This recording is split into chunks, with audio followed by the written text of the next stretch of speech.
जय श्री गणेश। नमस्कार, मैं आचार्य संजय द्विवेदी।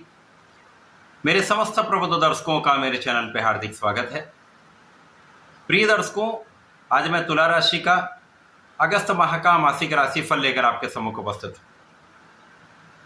अगस्त माह में तुला राशि के लिए जो स्थितियां बन रही हैं वो कितनी लाभप्रद हैं, किन किन भावों से आपको लाभ मिलेगा अथवा कहीं पर कोई समस्या या अवरोध है तो उसका क्या निराकरण, संपूर्ण विश्लेषण मैं पूर्ण तर्क के साथ करने जा।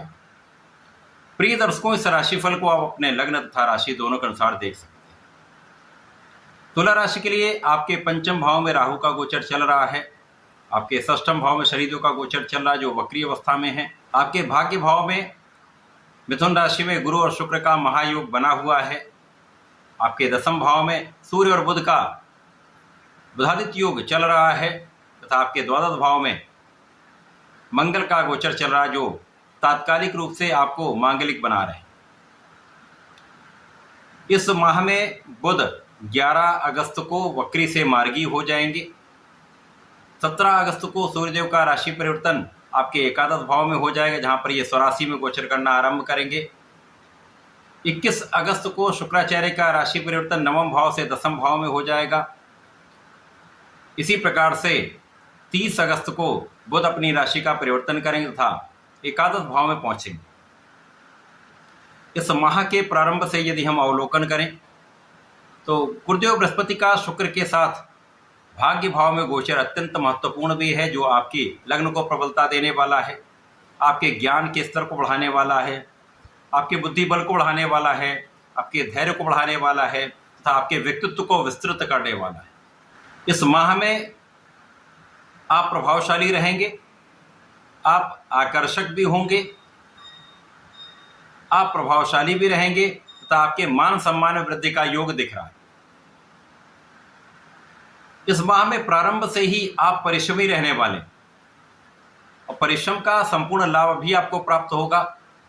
अब आपका जो भी कार्य क्षेत्र है, चाहे वो नौकरी का भाव हो, व्यापार हो अथवा आपका अपना कोई प्रोफेशन हो, समस्त क्षेत्रों में एक अच्छा लाभ आपको प्राप्त होता दिख रहा है, क्योंकि आपका परिश्रम श्रेष्ठ है, आपका बुद्धि बल श्रेष्ठ है तथा यहाँ पर दोनों गुरुओं का महायोग आपके भाग्य को बढ़ाने वाला है तथा कर्म क्षेत्र में सूर्य और बुध का महायोग बना हुआ जो बुधादित्य योग कहलाता है, जो आपको आपके कार्य क्षेत्र में संपूर्ण सफलता देने वाला है।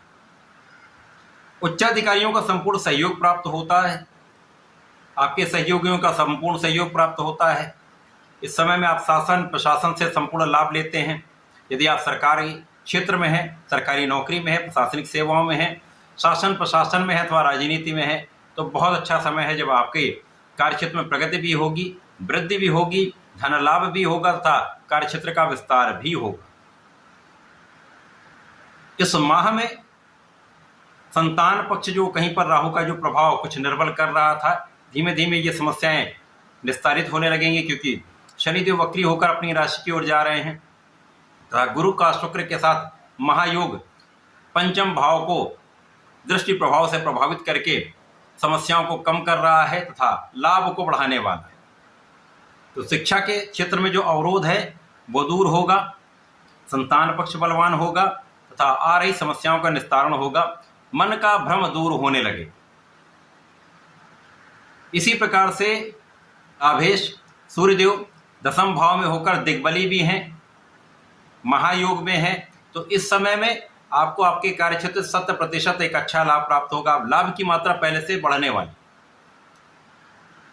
आपकी इच्छाओं की पूर्ति का समय है, आपके कार्यक्षेत्र की इच्छाओं की पूर्ति का समय है। यदि आप कला क्षेत्र से संबंधित हैं तो विशेष योग है, नए कॉन्ट्रैक्ट, नए अवसर आपको बड़ा धन लाभ कराने वाले। इस माह में जब बुध वक्री से मार्गी हो जाएंगे तो इस भाव को दसम भाव में जहां पर ये गोचर कर रहे हैं आगे बढ़ेंगे, स्वभाव की प्रबलता प्राप्त होगी तथा लाभ की स्थिति पहले से बेटर होने लगेगी।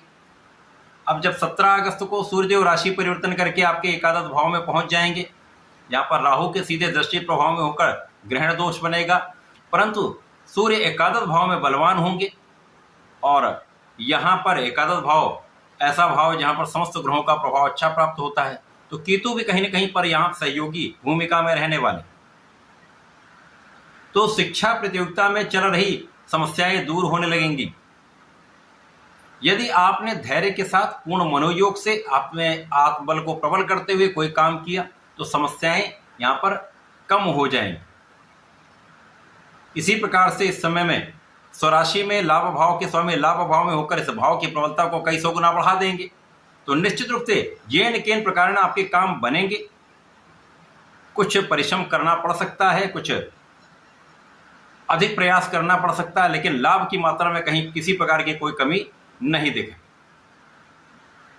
शुक्राचार्य जब कर्म क्षेत्र में जाएंगे, बुध वहां पर गोचर कर रहे होंगे, तो 30 अगस्त तक शुक्र और बुध का महालक्ष्मी योग आपके 10वें भाव में बन जाए, जो निश्चित रूप से महाधन का लाभ कराने वाला है, आपके सुखों को बढ़ाने वाला है, सुख संपत्ति भूमि भवन वाहन का लाभ देने वाला है।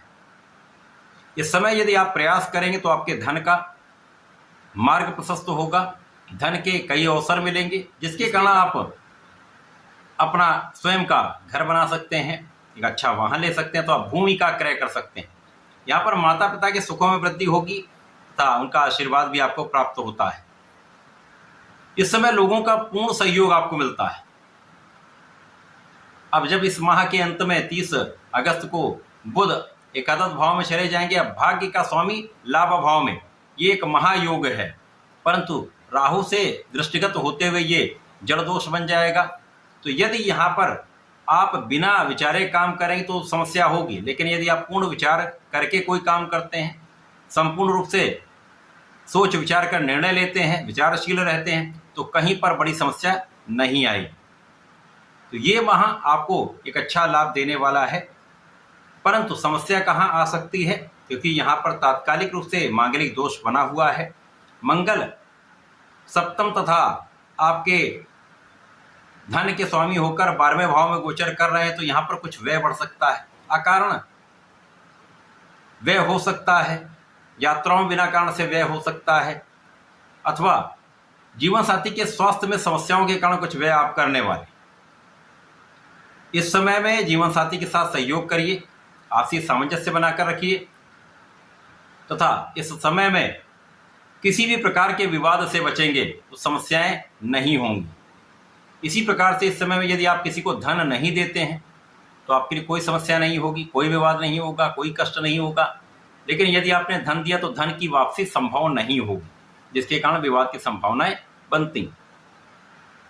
परंतु इस समय में मंगल का प्रभाव आपको परिश्रमी बनाने वाला होगा, भाई बहनों का सहयोग दिलाने वाला होगा, विशेष रूप से भाई का, छोटे भाई का सहयोग संपूर्ण रूप से प्राप्त होता है।